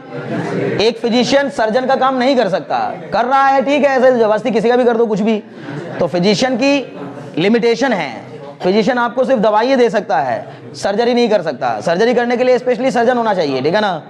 ओके चलिए खैर, तो लिखो limitation of first law of thermodynamics में पहले लिखे 3 लिमिटेशन है इसके, ठीक है ना। पहले लिखो, it does not indicate the direction of heat transfer, यही मैंने उस समय बताया था। It does not indicate the direction of heat transfer.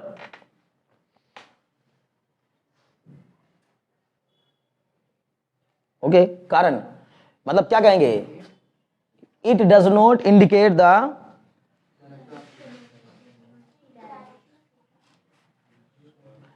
अच्छा हाँ, it does not indicate the direction of heat transfer. ये हीट ट्रांसफर की डायरेक्शन को इंडिकेट नहीं करता। बोलो कैसे। हमारे पास, हम बस इतना जानते हैं कि heat is always transferred from higher temperature to lower temperature, but why cannot heat transfer from lower temperature to higher temperature? क्यों नहीं कर सकते, इसका कोई रीजन ना तो फर्स्ट लॉ ने दिया ना हम जानते हैं। मेरी बात को समझना, बस क्या कह के जान छुड़ा लेते हैं, नेचुरल प्रोसेस है। समझ मेरी बात ना, मैं यही कहूंगा कि जान छुड़ाना ही होता है सिर्फ, क्योंकि क्या कहेंगे भाई, जिस चीज का रीजन अभी तक साइंस नहीं ढूंढ पाई है वो नेचुरल है, और नेचुरल चीजों का रीजन अगर नहीं मिल रहा है तो आपके पास, आप काम करिए उस पर, यही कर सकते, काम कर सकते हैं, लेकिन सामने वाले का आपको बता नहीं सकता, जब उसको पता ही नहीं है क्या बताएगा, समझ ना। क्लियर हो गया। It does not indicate the direction of heat transfer, ये नहीं बता, बार बार कह रहा हूं कि हीट ट्रांसफर हमेशा होती है higher temperature to lower temperature, पर लोअर से हायर क्यों नहीं होती। मतलब ठंडी चीजें, गर्म चीज अपने आप ठंडी तो हो जाती है, लेकिन ठंडी चीज खुद से गर्म क्यों नहीं हो जाती, मतलब अपने सराउंडिंग से हीट लेकर गर्म क्यों नहीं हो जाती। पानी देखो, एक गिलास पानी के आसपास जो सराउंडिंग है, एक गिलास पानी और सराउंडिंग को कंसिडर करो। सराउंडिंग में हम सब आ गए, इस बॉटल में रखा हुआ पानी, देखो थोड़ा सा पानी है इसमें, है ना, बॉटल दिख रहा होगा आप लोगों को, ठीक है ना, क्लियर, जो भी हो, इस बॉटल में रखा पानी, इसके लिए हम सब भी सराउंडिंग है, हमारे पास बहुत हीट मौजूद है, इसके हिसाब से इतनी हीट मौजूद है कि अगर उसको क्या कर लिया जाए, उसको जमा करके इसको दे दिया जाए तो ये उबल जाएगा, पानी भाप में बदल जाएगा। नहीं समझ रहे हो। हम लोग, जो हमारा शरीर केवल जो हीट जनरेट कर रहा है, जो हमारा शरीर, निकालने की भी जरूरत नहीं है, हमारा शरीर यहां बैठ के जो हीट जनरेट कर रहा है, हमारे कानों से जो हीट निकल रही है, कुछ बात समझ आ रही ना, वो हीट जनरेशन को अगर कहीं इकट्ठा कर लिया जाए और इसको इस पानी को दे दिया जाए तो इसका टेम्परेचर बहुत ज्यादा राइज हो जाएगा। क्लियर। लेकिन सर इतनी ज्यादा हीट इसके सराउंडिंग के पास होने के बावजूद ये पानी इससे हीट लेकर वो उबलने नहीं लगता है। मैक्स टू मैक्स अपना टेम्परेचर कितना कर सकता है, बस जितना इसके सराउंडिंग का टेम्परेचर है, जबकि सराउंडिंग के पास हीट बहुत ज्यादा है। ये बच्चे ध्यान लगाओ इधर, मैंने कल भी बोला था आपको, कल बताया था ना कि दो बॉडीज के पास सेम टेम्परेचर होने के बावजूद हीट कंटेंट अलग अलग हो सकता है, समझ ना। अभी इसका टेम्परेचर, इस पानी का टेम्परेचर और इस रूम का टेम्परेचर मान लो कि इक्वल है। जनरली ऐसा ही होता ही है, जब आप पानी को रख दोगे कहाँ, सराउंडिंग में रखोगे, तो वो उतना टेम्परेचर मेंटेन करता है अपना जितना उसका सराउंडिंग का टेम्परेचर होता है। मेरी बात को समझ आ रही ना। जो पानी हमारे घर के टैंक में ऊपर रखा हुआ है उसका टेम्परेचर कितना होगा? कितना? सराउंडिंग से कम? नहीं, सराउंडिंग से कम नहीं हो सकता। या सराउंडिंग से कम होने का मतलब तो हो गया ना कि समझो हीट कोल्ड बॉडी से निकल के कहां जा रही है, फिर तो इसका मतलब हॉट बॉडी की ओर। लेकिन सर सुनो ना मेरी बात, लेकिन सर जब मैं पानी पीता हूं तो मुझे बहुत ठंडा लगता है, तो बहुत, या हम पानी में हाथ डालते सर बहुत ठंडा, अरे भाई वो हमारी बॉडी की वजह से लग रहा है, सराउंडिंग की वजह से नहीं समझे? अगर आपको ये पता करना है कि सराउंडिंग का टेम्परेचर अभी कितना है तो पानी को छू के देखो, टैंक में रखे हो पानी को छू के देखो, तब पता चलेगा। हमारी बॉडी से हमें नहीं पता चलता टेम्परेचर कितना है। बहुत ज्यादा टेम्परेचर डाउन होता है, हमारी बॉडी उसको क्या करके रखती है? हमारी बॉडी थोड़ी ना उतना टेम्परेचर उतने तक नहीं जाती हमारी बॉडी जितना सराउंडिंग का टेम्परेचर है। अगर उतने पे चली गई तो टैब बोल जाओगे, समझ गए ना? अरे भाई एक बात तो बताओ, अभी 9 डिग्री सेल्सियस था कुछ दिन पहले टेम्परेचर, 7 और 4, और हमारी और ह्यूमन बॉडी का नॉर्मल टेम्परेचर कितना होता है? 37 डिग्री सेल्सियस। कहाँ 37 कहाँ 7, उस पे पहुंचते ही तो खत्म है मामला ना। तो हमारी बॉडी बहुत ज्यादा टेम्परेचर पे होती है और पानी बहुत कम टेम्परेचर पे होता है, जितना सराउंडिंग का टेम्परेचर होता है उतने पे होता है। तो उसको जब हम टच करते हैं तो एकदम ठंडा लगता है। समझ में आई बात ना? अभी क्लियर हो रहा है? बहुत अच्छे। चलो अब एक आप, अच्छा ये बच्चे इधर ध्यान लगाओ, एक बात और बताओ मुझे, पानी के अंदर उंगली डालने पर पानी ज्यादा ठंडा लगता है या पीने पर ज्यादा ठंडा लगता है? पीने पर ज्यादा ठंडा लगता है। वही सेम पानी को आप उंगली से टच करके देखिएगा, उतना ठंडा नहीं लगेगा, पिएंगे ज्यादा ठंडा लगेगा। रीजन? क्योंकि हमारी बॉडी में भी सबसे ज्यादा टेम्परेचर माउथ का होता है, मुंह का टेम्परेचर सबसे ज्यादा होता है। क्लियर है इतनी बात ना? तो यहाँ का टेम्परेचर जितना ज्यादा, टेम्परेचर में डिफरेंस उतना ज्यादा, टेम्परेचर में डिफरेंस इतना ज्यादा, हीट उतनी तेजी से ट्रांसफर, और हीट जितनी तेजी से ट्रांसफर होती है उतना ठंडा लगती है चीज। क्या नहीं हो जाता? बच्चे 100 डिग्री फ़ारेनहाइट होता है, 100 डिग्री सेल्सियस नहीं होता। सुनो हमें जब हम ये बोलते हैं ना हमें 104 बुखार है, तो 104 बुखार का मतलब 104 डिग्री फ़ारेनहाइट। जो हम बुखार का टेम्परेचर बनाते ना, सुनो हम क्या, हे बच्चे ध्यान रखो, normal body temperature 37 degree Celsius, 98 degree Fahrenheit. Fahrenheit में हमारी बॉडी का टेम्परेचर 98 होता है। तो फ़ारेनहाइट में 104 मतलब बॉइलिंग पे नहीं पहुंचा अभी। अगर सेल्सियस में 104 होता तो पानी छोड़ो हम भी बॉयल कर जाएंगे। हमारी बॉडी का टेम्परेचर 104 डिग्री सेल्सियस, धुआं हो जाएंगे। नहीं समझ रहे हो? बॉडी के अंदर क्या कंटेंट मौजूद है यार? ऐसे कंटेंट मौजूद ही नहीं जो इतना टेम्परेचर बियर कर सकें। 104 डिग्री सेल्सियस के टेम्परेचर पर किसी व्यक्ति को कहीं डाल दोगे तो वो ही पकोड़ा बन जाएगा, समझे ना? और क्या, ऐसे ही पढ़ाई की जाती है फील लेकर कि अच्छा इतना टेम्परेचर हो जाएगा तो क्या होगा, यही सब। हालांकि सुनो, ये तुम अपने से भी कर सकते हो, और यही सब जानकारियां आप बिना बात फर्जी, झूठी सच्ची, उसमें कुछ झूठी भी होती है कुछ सच्ची भी होती हैं, ये आप जुटाते हो यूट्यूब से, ठीक है ना? समझ मेरी बात ना? तो फर्जी जो झूठी सच्ची कहानियां आप जुटाते रहते हो ना यूट्यूब से, उससे बेहतर आप अपने आप सोचो। क्योंकि जो मूर्ख लोग इधर उधर से ढूंढ ढांड करके कुछ भी बता रहे होते हैं ना, वो भी यही सोच रहे हैं कि क्या लोगों को बताया जाए, वो भी सोच रहे हैं। समझ रहे हो ना मेरी बात आप? तो इतना खुद से सोचो ना यार, अगर टेम्परेचर इतना हो जाए, ऐसे ही तो कहानी बना के बता देता ना कि देखो अगर हमारी बॉडी का टेम्परेचर या मतलब किसी दिन एनवायरनमेंट का टेम्परेचर 100 डिग्री सेल्सियस हो जाएगा तो हमारी किचन में रखा हुआ अंडा अपने आप उबल जाएगा। कुछ बात समझ में आ रही ना? ये सब कुछ भी दिखा देंगे, झूठ मूठ कुछ भी दिखाते रहेंगे, ठीक है ना? मुर्गी पकोड़ा बन जाएगी, खा लेना उसको, ठीक है ना? क्या करोगे? खैर देखो, हाँ ठीक है, चलो अब बढ़ो आगे बढ़े। क्या लिखा? इट डज नॉट, पहला था it does not indicate the direction of heat transfer. दूसरा लिखो it does not tell, please, it does not tell, है ना? It does not tell anything about, it does not tell, दूसरा है ये, दूसरा लिमिटेशन है ना। It does not tell anything about the condition, it does not tell anything about the condition under which heat can be transformed into work. It does not tell anything about the conditions, ये law नहीं बता पाता है उन शर्तों के बारे में जिन शर्तों पर हीट जो है वो वर्क में कन्वर्ट होती है। मतलब कौन सी ऐसी कंडीशंस क्रिएट की जाए जिनसे कि हीट हमेशा वर्क में कन्वर्ट हो, उन कंडीशंस के बारे में इसने कोई एक्सप्लेनेशन नहीं दिया है. It does not tell anything about the condition under which heat can transformed into work. Okay, next third देखो, हीट लिखवाना है, समझाना है. सुनो, इसने कहा it does not tell anything about the conditions under which the heat converted into mechanical work. मतलब हम कौन सी कंडीशंस क्रिएट करें ताकि हीट मैक्सिमम वर्क में कन्वर्ट हो सके, ऐसी इस बारे में कोई जानकारियां नहीं देता ये लॉ. बस इतना ही बताता है कि हीट, दी गई हीट दो कामों में जाती है, या तो वर्क होता है या तो इंटरनल एनर्जी राइज होती है, तो दोनों काम होते हैं. लेकिन इसमें से कौन सा काम ज्यादा होगा कौन सा कम होगा उसके लिए ऐसी कंडीशंस क्रिएट कर दो, ये सब कुछ नहीं. ठीक है ना, इसके बारे में जानकारी नहीं देता. ठीक है ना,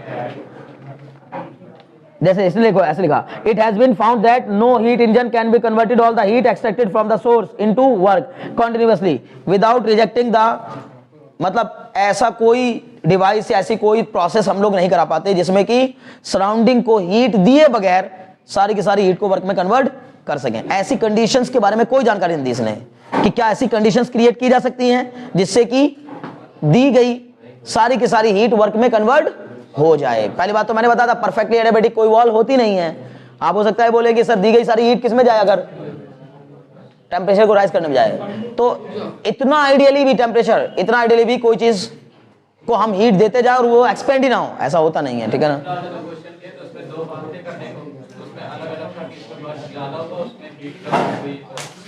हाँ कंडीशन, हाँ हाँ वर्क अलग आना मतलब नहीं समझे आप. उसका कहना यह है कि वो ये जो भी आ रहा है वो तो अपने आप आ रहा है. इस कंडीशन पे इतना वर्क आया, इस कंडीशन पे इतना वर्क आया. फर्स्ट लॉ हमें इस बारे में कोई जानकारी नहीं देता कि किस तरह की कंडीशंस क्रिएट करने पर कितनी हीट कितने वर्क में कन्वर्ट हो पाएगी. मतलब इसके अलावा अगर और सिचुएशन क्रिएट कर दूं तो कुछ और आएगा, लेकिन कितना आएगा वो तो फिर मतलब उसी न्यूमेरिकल वैल्यू को सॉल्व करने पर आएगा. ऐसे स्पेशली बता पा रहा है कि ये कंडीशंस क्रिएट करोगे तो maximum amount of heat maximum work में कन्वर्ट हो जाएगा. समझ गए ना. नेक्स्ट देखो तीसरा, the first law does not indicate,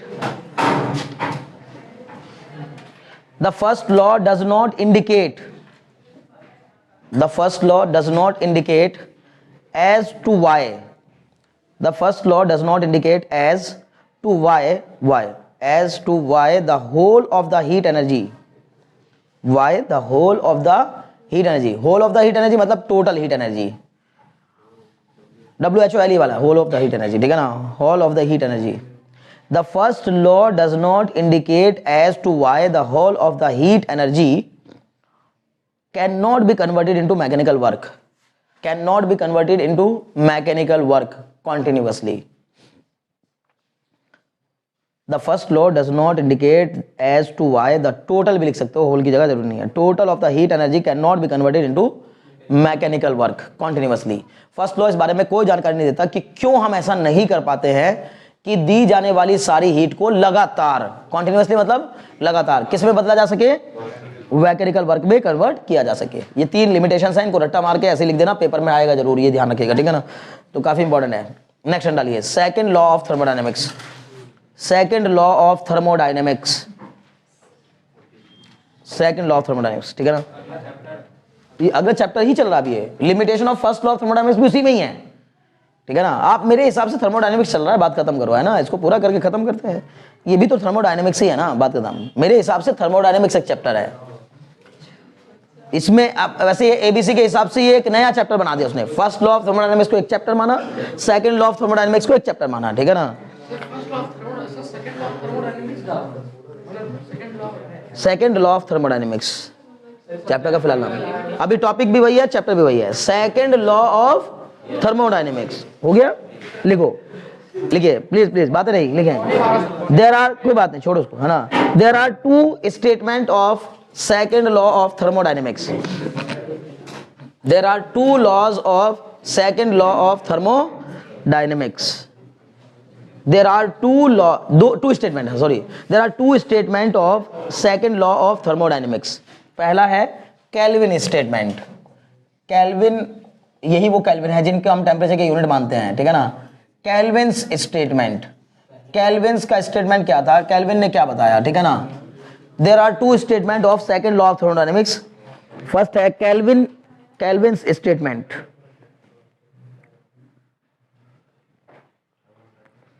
ठीक है, लिखिए, it states that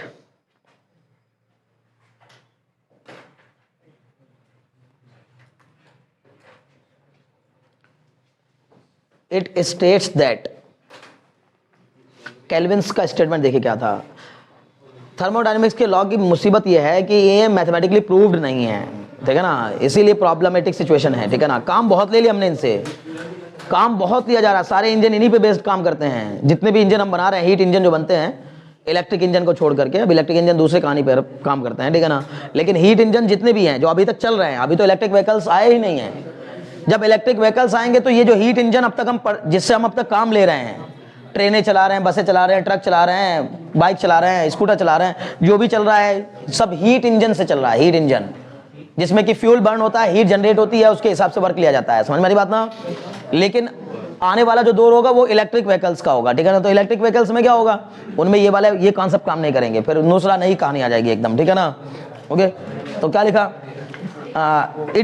it states that, फिर कॉमा लगा के लिखिए, it is impossible to derive, DERIVE,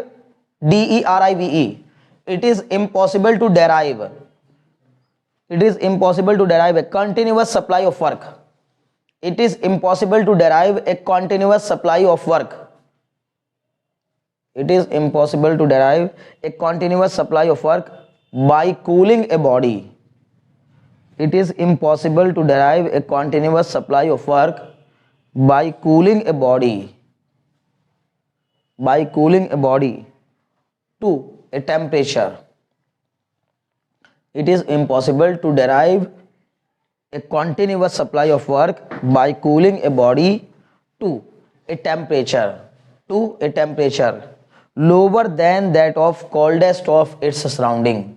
Lower than that of to a temperature lower than that of coldest of its surrounding. Lower than that of coldest of its surrounding. क्या मतलब हुआ इस बात का, देखना चाहूंगा आप में से कौन अच्छा स्टूडेंट है जो कि किसी के बताए हुए स्टेटमेंट को सुनकर समझ पाता हो, ठीक है ना। It is impossible to derive a continuous supply of work by cooling a body to a temperature lower than that of coldest of its surrounding. कौन कौन बताएगा, किस किस को लग रहा है कि मुझे समझ में आ गया है इसका मतलब।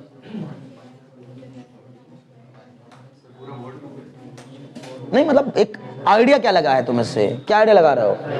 सर इससे इसमें ये बता रहे हैं कि जो केल्विन ने जो स्टेटमेंट दिया था उन्होंने ये बताया था कि सर मतलब कोई ऐसी चीज है जो सर सराउंडिंग्स ज्यादा ठीक है शायद ऐसा कुछ। अच्छा, तो उसमें लगा था सर वो अपने वो एनर्जी मतलब जो एनर्जी यूज करी वर्क करने में सर वो लगा था कैलकुलेट करना। हाँ हाँ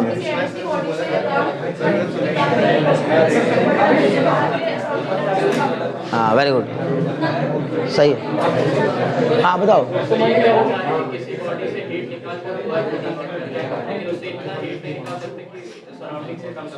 हाँ सही है, वेरी गुड। अभी धीरे धीरे आप सब लोग भी अगर ध्यान से पढ़ेंगे तो समझ जाएंगे, कोई इतनी बड़ी मुश्किल बात नहीं है यार। इंग्लिश का एक स्टेटमेंट है खाली, उसको क्या दिक्कत है समझ में। हाँ, इतनी इंग्लिश तो सभी बच्चों को आनी चाहिए कि एक स्टेटमेंट कोई बताए उसका मीनिंग समझ लें, ठीक है। सुनो सुनो सुनो, केल्विन का कहना यह था कि it is impossible to convert या टू टेक कॉन्टिन्यूअस वर्क। किसी भी मशीन से लगातार काम लेते रहना पॉसिबल नहीं है जब उसका टेम्परेचर उसके सराउंडिंग से भी लोअर पहुंच जाए या लोअर तक जा ही नहीं पाएगा। समझ मेरी बात ना। मतलब कोई चीज लगातार काम दे, पहली बात किसी भी चीज से वर्क लेने के लिए जो इंजन बनाए गए हीट इंजन, उनमें अक्सर क्या होता है, हीट ली जाती है। हीट इंजन का कॉन्सेप्ट यही है कि हम सोर्स से हीट लेते हैं, उससे कुछ काम लेकर उस हीट को वर्क में बदलकर बचा हुआ हिस्सा रिजेक्ट कर देते हैं। कुछ बात समझ में आई मैं क्या बताना चाह रहा हूं। बहुत ही बेसिक सा कॉन्सेप्ट है इंजन का।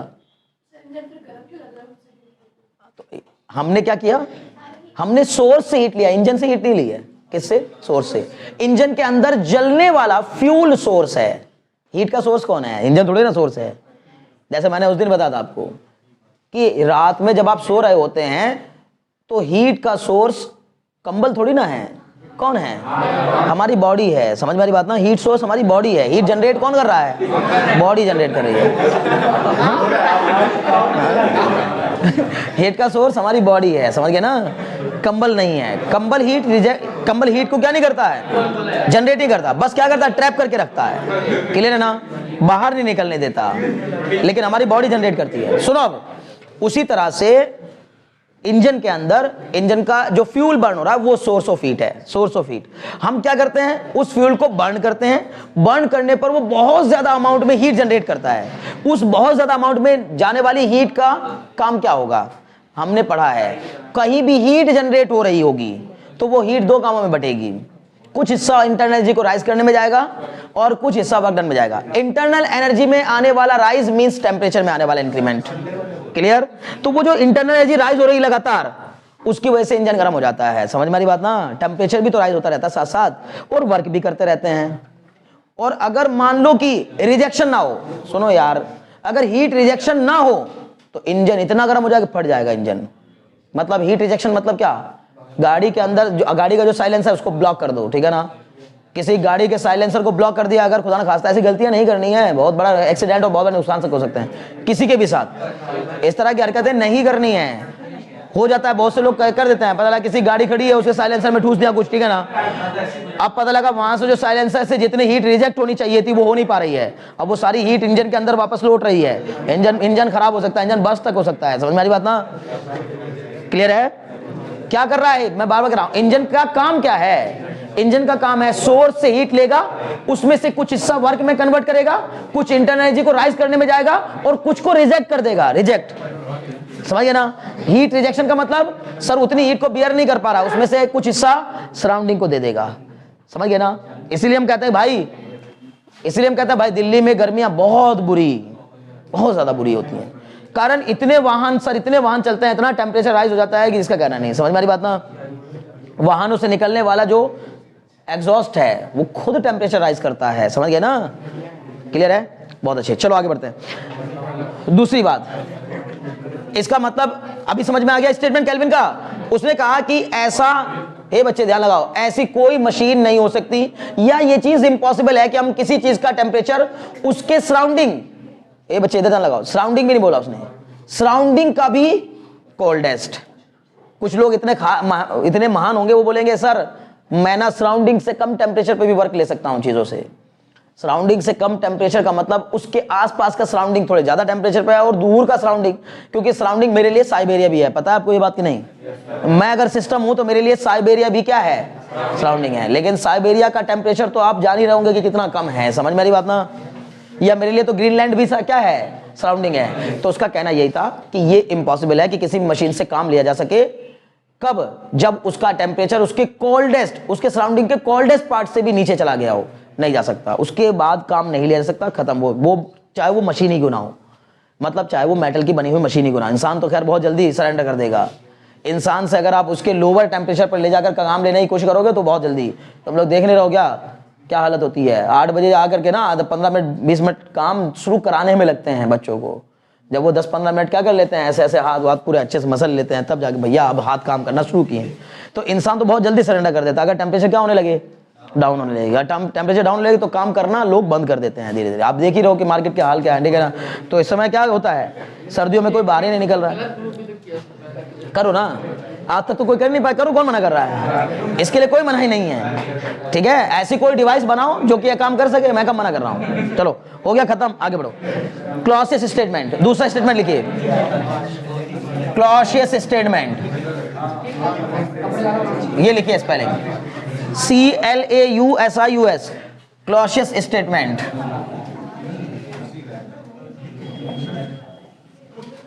क्लॉसियस स्टेटमेंट लिखें। It states that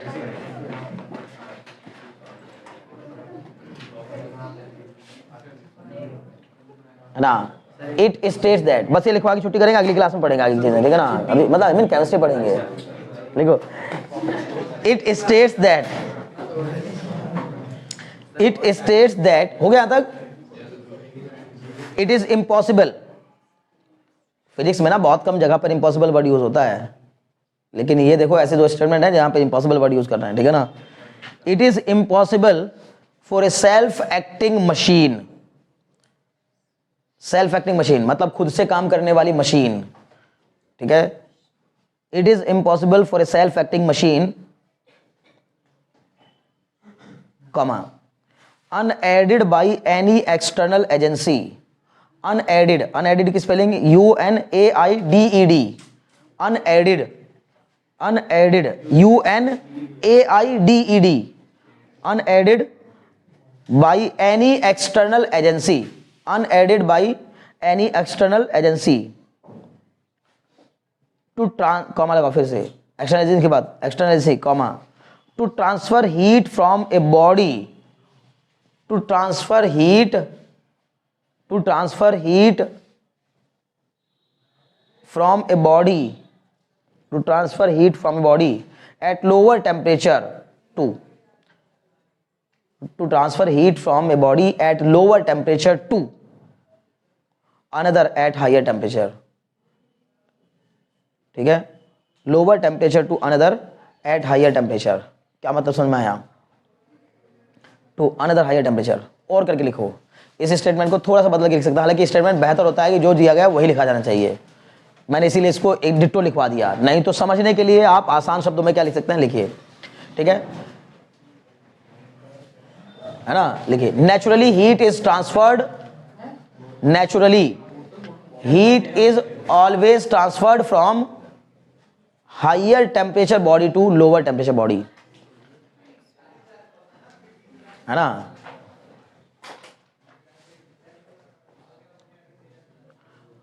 naturally heat is transferred from higher temperature body to lower temperature body, naturally heat is transferred from higher temperature body to lower temperature body, ठीक है। Lower temperature body मतलब हमेशा naturally तो क्या होता है, higher temperature से lower temperature की ओर हीट ट्रांसफर होती है, क्लियर है। But it is impossible, but it is impossible, but it is impossible to transfer heat, but it is impossible to transfer heat from lower temperature to higher temperature body, but it is impossible to transfer heat from lower temperature to higher temperature body without any external agency, without any external agency। ये थोड़ा सा बस language बदल दी है, बाकी चीज बात वही बताई गई है। It is impossible to transfer heat from lower temperature to higher temperature body without any external agency, without any external agency मतलब हम चाहकर भी ठंडी बॉडी से heat without any external agency, है ना। बिना एजेंसी का मतलब काम क्या ही है, एजेंसी का काम ही यही होता है कि वो क्या करती है, हमारी सपोर्ट करती है। हेल्प भी कहने के बजाय क्या कहें, सपोर्ट करती है, ठीक है ना, क्लियर। अच्छा, what is the difference between help and support? Difference between help and support, तो फर्क क्या हुआ? हाँ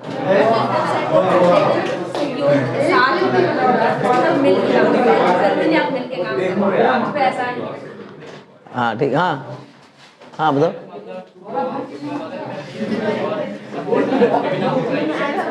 नहीं सपोर्ट मतलब सर एग्री करने अच्छा देखो, यही सब बातें हैं, यही सब वजह है, मजाक नहीं कर रहा हूँ इससे। जबकि मुझे ऐसा लगता है यार ये इसमें कौन सी बड़ी बात है, ये लोग जाएंगे तो आराम से इनका सिलेक्शन हो जाएगा, है ना। लेकिन यही सब बातें होती हैं, वो यही पकड़ते हैं। अब आप में से कई सारे लोग ना ऐसे ऐसे जवाब देंगे, मतलब सिर्फ सामने वाले को ये समझाने की कोशिश करेंगे कि मेरी बात मान लो, मेरी बात को समझ में आ रही ना। हाँ ठीक है, ठीक है, मेरी बात सुनो। ज्यादातर आप में से यही कोशिश करेंगे कि अब मैं जो कह रहा हूं मैं समझ रहा हूं, मैं जानता हूं, बस आप मेरी बात मान लो, क्लियर। लेकिन सामने वाला वो कहेगा कि मुझे ऐसे बात बताओ बच्चे जिससे कि मैं तुम्हारी बात मानने पर मजबूर हो जाऊं। तो मुझे मजबूर मत करो, मैं खुद मजबूर हो जाऊं, क्लियर। हेल्प एंड सपोर्ट में फर्क यह है, हेल्प विदाउट एनी पेमेंट की जाती है, सपोर्ट हमेशा पेमेंट के साथ किया जाता है, समझ मेरी बात ना? What do you mean by payment? अब तुम्हारी मजबूरी, तुम कहोगे पेमेंट मतलब पैसा, यही बेवकूफी होगी। फिर वही कहेगा पेमेंट का मतलब, पेमेंट का मतलब सिर्फ पैसा नहीं, पेमेंट का मतलब उसके बदले कुछ मिले, कुछ ना कुछ उसके बदले मिल रहा हो। आपका कोई फ्रेंड आपको आपके प्रोजेक्ट में सपोर्ट इसलिए कर रहा है क्योंकि वो उसको भी मार्क्स मिलेंगे, समझ गए ना? हम कहते हैं टीम वर्क सपोर्टिव वर्क होता है। एक दूसरे को क्या करो? सपोर्ट करो। एक दूसरे को सपोर्ट करना मतलब दूसरे की हेल्प मत करो, सपोर्ट करो, मतलब तुम्हें भी फायदा होगा उसको भी फायदा होगा। हेल्प करना मतलब तुम्हें कोई फायदा नहीं, बस उसकी हेल्प कर दो। अगर तुम्हारी, मैं फिर कह रहा हूं, सुनो ये बच्चे, तुम्हारे प्रोजेक्ट में तुम्हारी मम्मी हेल्प कर रही, वो हेल्प होती है, सपोर्ट नहीं है, समझ ना? उनका क्या फायदा हो रहा है उसमें? ठीक है, उन्होंने बिना पेमेंट के आपको काम किया, विदाउट एनी पेमेंट। पेमेंट का मतलब केवल पैसा नहीं, पेमेंट का मतलब उसके बदले कुछ मिल रहा होगा। क्लियर? तो जो एजेंट होते हैं, एजेंट, एजेंसी, वो आपको सपोर्ट करती हैं, उसके बदले कुछ लेती हैं आपसे। मान लीजिए ट्रैवलिंग एजेंट है, तो ट्रैवलिंग एजेंट आपकी ट्रैवलिंग को आसान बना रहे हैं, लेकिन उसके बदले कुछ ले रहे हैं। क्लियर? ध्यान लगाओ बच्चों, ध्यान लगाओ। मैं फिर कह रहा हूं, सुनो ये बच्चे, ध्यान लगाओ जरा। हर दिन 2 घंटे मैं आपको पढ़ाता हूं, दिस इज सपोर्ट। हर दिन 2.5 घंटे मैं आपको पढ़ाता हूं, उसमें आधा घंटा हेल्प। कुछ बात समझ आ गई ना? मतलब कहने का ये है, सपोर्टिव नेचर होना, सपोर्टिव नेचर, बच्चों को सपोर्ट करके आगे लेके जाना है। भैया मेरा सपोर्ट है इनके साथ, मैं लेके जा रहा हूं उनको आगे, हेल्प नहीं कर रहा हूं। हेल्प तब करूंगा जब मैं आपको बियॉन्ड द लिमिट जाकर कुछ कर रहा हूं आपके लिए। बियॉन्ड द लिमिट का मतलब एक लिमिट के बाद कुछ काम कर रहा हूँ। 2 घंटे मैंने पढ़ाने का वादा किया आपसे, वो पढ़ाऊंगा ही पढ़ाऊंगा, उसके बाद पढ़ा रहा हूँ, वो हेल्प है एक तरीके से, ये बच्चे की हेल्प करनी है। एक्स्ट्रा टाइम दूंगा, बुलाऊंगा, एक्स्ट्रा बुला के कुछ पढ़ाऊंगा, वो हेल्प है। ठीक है ना? समझ में आई बात ना?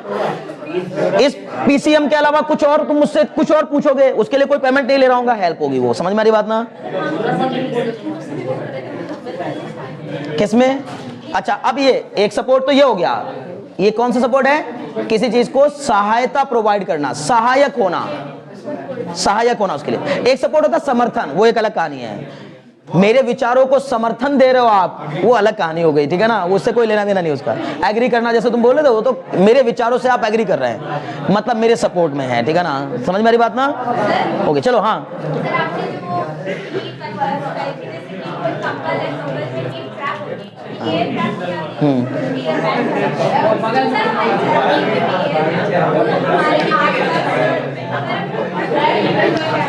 सुनो एक मिनट, सुनो भाई, ये बच्चे से ध्यान लगाओ। एक 2 सवाल उठे हैं। एक सवाल इनके पास है सर, जैसे मान लीजिए आपने कहा एयर, जब हम कंबल ओढ़ते हैं तो कंबल में एयर ट्रैप हो जाती है, और एयर ट्रैप होने की वजह से हमें गर्मी थोड़ी देर में, मतलब गर्माहट महसूस होने लगती है। क्लियर? लेकिन हमारे एनवायरनमेंट में भी तो हवा मौजूद है।